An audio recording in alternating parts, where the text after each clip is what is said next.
إن الله اشترى من المؤمنين أنفسهم وأموالهم بأن لهم الجنة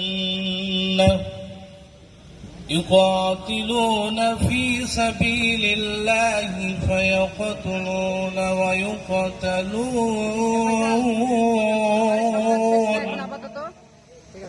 وعدا عليه حقا في التوراة والإنجيل والقرآن ومن أوفى بعهده من الله فاستبشروا ببيعكم الذي بايعتم به وذلك هو الفوز العظيم নিশ্চয় আল্লাহ মুমিনদের থেকে তাদের জান ও মাল ক্রয় করে নিয়েছেন এর বিনিময়ে যে তাদের জন্য রয়েছে জান্নাত। তারা আল্লাহর পথে লড়াই করে, অতএব তারা মারে ও মরে। তাওরাত, ইনজিল ও কুরআনে এ সম্পর্কে সত্য ওয়াদা রয়েছে, আর নিজ ওয়াদা পূরণে আল্লাহর চেয়ে অধিক কে হতে পারে। সুতরাং তোমরা আল্লাহর সঙ্গে যে ওয়াদা করেছো সে ওয়াদার জন্য আনন্দিত হও এবং সেটাই মহা সাফল্য।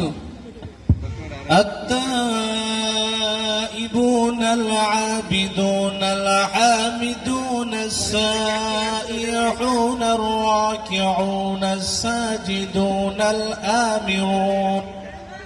الآمرون بالمعروف والناهون عن المنكر والحافظون لحدود الله وبشر المؤمنين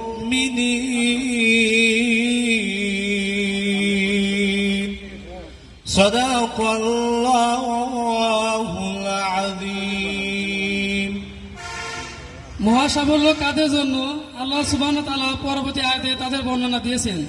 তারা হলো তাওবাকারী, ইবাদতকারী, আল্লাহর প্রশংসাকারী, সিয়াম পালনকারী, রুকুকারী, সিজদাকারী, সৎ কাজে আদেশদাতা, অসৎ কাজে নিষেধকারী এবং আল্লাহর নির্ধারিত সীমারেখা হিফাজতকারী। আর মুমিনদেরকে তুমি সুসংবাদ দাও। আসসালামু আলাইকুম ওয়া রাহমাতুল্লাহি ওয়া বারাকাতুহু।